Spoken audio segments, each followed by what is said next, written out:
आप लोगों में से काफ़ी लोगों ने कल काजल राघवानी का स्टेज शो शायद देखा होगा।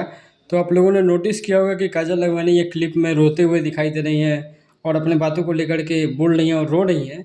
और खेसारी लाल यादव को भी बोल रही हैं कि शायद उनको मेरे जैसी कोई मिल नहीं रही है, इसीलिए हर जगह मुझे ही ढूंढते रहते हैं और मुझे ही बदनाम किया जा रहा है करके ये सारी बातें बोलती हैं। और यहाँ तक अनुपमा यादव ने खेसारी लाल ने जो गाना गाया था, तोहर नाम भइल हमरा से हम बदनाम तोहरा से, उस गाने को भी गा दिया।